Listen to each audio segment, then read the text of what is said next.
What is up, everybody? My name is Nate. Welcome to the channel. Welcome to the 10 fragrances for 10,000 subscribers. I don't have 10 here. This is just my weekly rotation, and also I'm going to share with you, the year has passed, and last year I started Paragon Fragrances, and I'm excited about this. I'm excited about this opportunity. I will get into some of the caveats of creating fragrance content here and shortly, but if you want to skip ahead and don't want to listen to my mumbo jumbo, you're more than happy to. I'll put up a timestamp here and you can just skip to the weekly rotation. But if you're interested at how much I make, if I'm loaded, or how many views I get, then by all means, stick around. So last year, August 1st, is when I started uploading YouTube videos. I wanted to get a head start on it, so I did start on July 7th.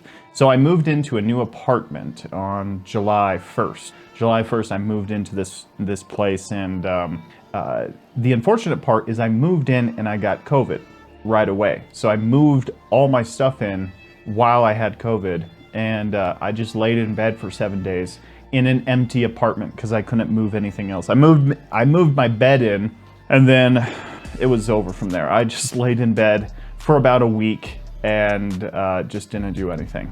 Luckily, my girlfriend was able to, do some stuff, and then she got it. But anyway, and then fast forward a week after my miserable week of just being bleh. And then I started, I set up the camera, I set up the stuff. I do video production as a full-time career, full-time job. So it's nothing out of the ordinary for me. I've been planning this for a while, but I set it up and I started filming some videos, and I wanted to get like 15 to 20 videos out on August 1st. I wanted to have a catalog of videos that people could watch rather than just someone showing up and seeing one video.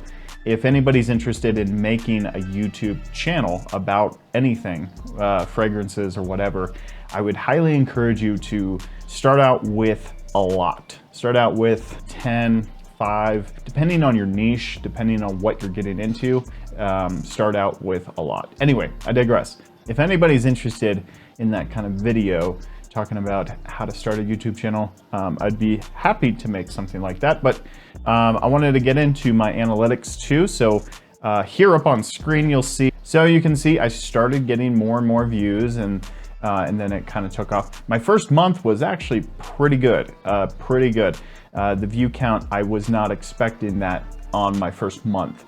I remember when I got my first 10 subscribers, I was like, hell yeah.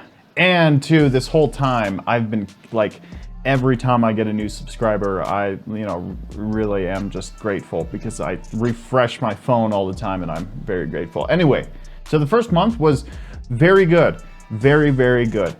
And then I hit monetization on, I think it was October 11th, October, that time period, October area. And my first day was like $2. Yeah, low. It was really low. And then it was just steadily but surely, I was growing about 1,000 subscribers a month, which is pretty good, I think, in a small niche as the fragrance community. I think that's pretty good, pretty decent sized growth. But so October came and I started making some money at it. And luckily my first month on YouTube, I did get paid, and it was about $100 something. Usually that's the typical YouTube payout for your first month is $100, unless you go viral and you get a huge paycheck. But usually it's about $100 from what I've seen. And then the trend continued. I made about $100 to $200 per month for a few months, and then I started making $400, $500. And then steadily, I've been, doing about 1,000 views, or 1,000 subscribers, every month for the last 11 months now. So it's been quite the growth trajectory. Total, I've made about $3,000 from AdSense, which is awesome, but it has all gone back into the channel. So if you calculate my costs to actually produce this channel. I keep very good documentation on all my stuff, just from business, etiquette 101. Keep good documentations on your expenses. And total, my expenses are about 8,150. So, and that's just rounded up to the nearest 50. So I am in the negative quite some bit from fragrance content, but that doesn't neglect the fact that it has been very rewarding. It has been extremely positive to interact with all you guys and, develop the community, develop the people around me. It's been a very positive aspect in my life. Absolutely. If you guys have any questions about YouTube analytics or my analytics, more than happy to share with you guys. And in terms of like sponsorships or like free bottles, total, the free bottles that I've received have probably equated to about $600, but I have not been paid by any brand. Usually fragrance brands don't pay you unless you have like a lot of subscribers, a lot of, traction. But then again, I'm just assuming on that. I am affiliated with some websites, but that comes down to like me actually like putting in the work and posting and adding links and stuff. And so that does take some, and I'm averaging about $40 per month with my affiliate marketing. It's not a lot. I get like on a like a $200 order, I get around two bucks. So it's really nothing extraordinary, but the affiliate stuff is there.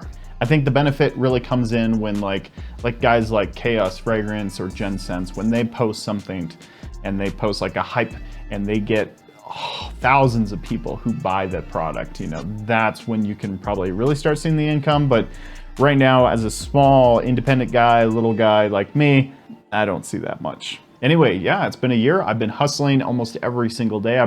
I've just been posting a lot. I am taking a small kind of, just like a breather this month. I hit this unbelievable goal of 10,000 subscribers in the first year, which is absolutely insane. So I'm doing what you shouldn't do, and I'm taking a small just breather break, like, kind of really just settling in a little bit, because I want to start pumping out some more content come August and, throughout the year. So I'm just taking a small, refreshing break. So it's nothing like permanent, but Anyway, let's kick it off with the weekly rotation. I'll make this quick, but I wore Tarathi Blue. Let's focus here. I wore Tarathi Blue on Monday last week, and I really, really love this stuff. It's a nice, citrusy, musky, just awesome summertime fragrance. If you have not tried this one yet, I would encourage you to do so effective immediately because it's very nice. It's signature scent worthy. It has a freshness, a lightness to it, but yet being like really musky. The musk is the same kind of musk that you would find in like Dylan Blue or Bleu de Chanel, that kind of like just fresh, everyday use kind of musk to it. It's very, very nice. And then Tuesday, I wore Armani Code Cologne, and I love this stuff too. And it was a bit of a longer day, so I refreshed with Artisan Pure. These two are absolutely amazing, and I almost dropped the bottle and I would never wear it again. These two are absolutely amazing when it comes to the freshness. Artisan Pure has such a, fresh, aromatic, green, herbal kind of thing. I'm playing with my cat so she doesn't fuck up my audio.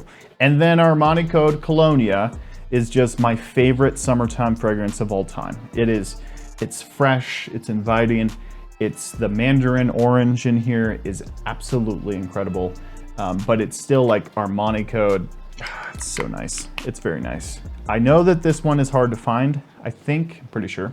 But if you have the opportunity to pick this one up and you like the Armani Code kind of thing, I would say try it. But this next one, this one is Dolce & Gabbana Summer Vibes. This is the brand new release, and I wore this on Wednesday. And I have to say that this stuff is some of the best stuff. It's interesting and unique summer, but it's still kind of basic, kind of generic and basic. It's nice though, fresh, inviting. It's almost got like a rough citrus texture to it, and a lot of great musks in here too. It's a stupid summertime reach. It really, really is. And then this one. Okay, so, all right. And then this one. This one I wore on Thursday. And when I first sprayed this one on, this is a Platinum Egoist clone. This is from Paris Corner, or a Pandaria Sense. Anyway, when I first tried this one, I was repulsed. I thought it smelled like piss, and it still kind of does. It's a pleasant piss though. It is, it's really, so this needs the air. This is one of those fragrances, and you guys know, if you're a fragrance enthusiast, you'll know what I'm talking about with this. You can't smell this one up close. You can't, because if you smell it up close, you're gonna be totally off-put, and you're gonna wonder why you follow me. And I wouldn't blame you at that point. But when I was wearing this in the air, it's like a clean, barbershop-y, minty, fresh, herbal, and a little bit of piss in the air. Not too much though. I like it. I like it a lot. But once again, it's hard because this is like, this only survives for me, at least in the air. In the air, this is where I draw the line. And then up close, it's just absolutely horrendous. All right, then on Friday, I wore Acqua di Gio Profumo. Let's see if this camera can focus here. I don't have my setting on. And this is absolutely incredibly stunning. This was replaced by the Parfum version that just came out. And if you're interested in getting Profumo, I would do it sooner rather than later because they most likely kind of transitioning into just having the Parfum version. They should, honestly, what they should do, and I'm not a marketing guy by any means. I like marketing. I am really good at it. But what they should do is take the bottle, same bottle, and maybe do it like next year or the year after that. But make this the elixir. Make this the elixir version, and then you have your whole line. You don't need to, then you have your eau de toilette, your eau de parfum, your parfum, and then you have your elixir. Then you're smooth sailing from there. Just sales coming in left and right. And what could they do? What could they do with an elixir? They can make it more powerful. No, they should add like some just craziness to it to make it like, do what they did with Sauvage Elixir, where it's just this Acqua di Gio, but it's like super spicy, and it's like, it's unbelievable. They should do it. Then on Saturday, I wore the Acqua di Gio Fondo, and so we went to the aquarium in Denver, and we saw some happy stingrays, we saw some fishes, and we saw some jellyfish, and it was pretty exciting.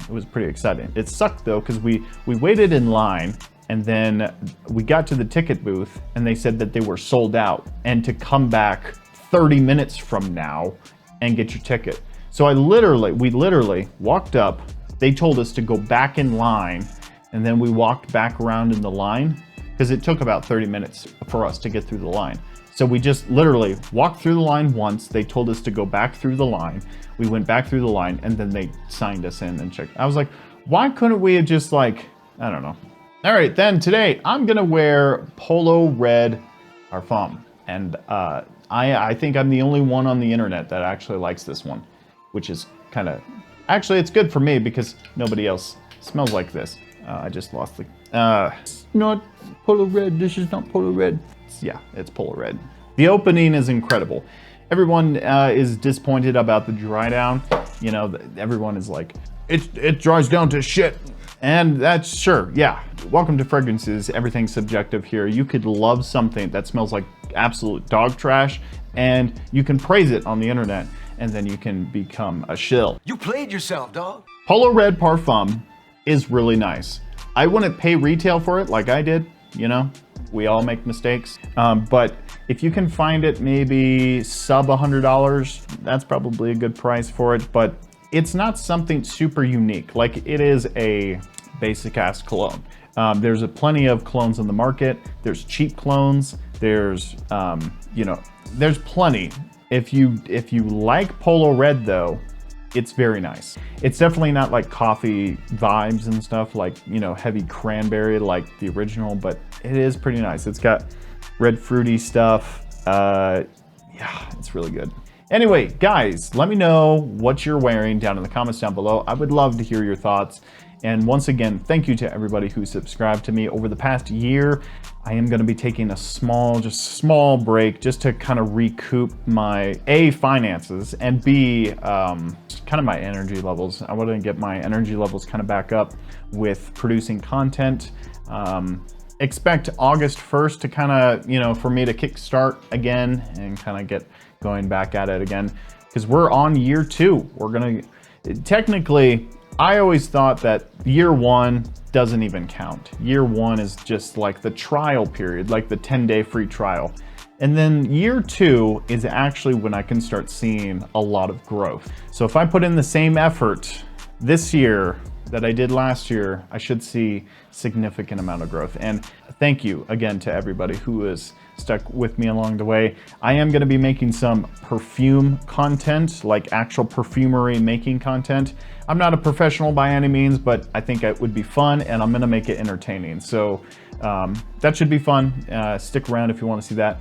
I'll make it a sub-series so, you know, everyone else, you know, will be happy. Anyway, take care, guys. We'll see you next time.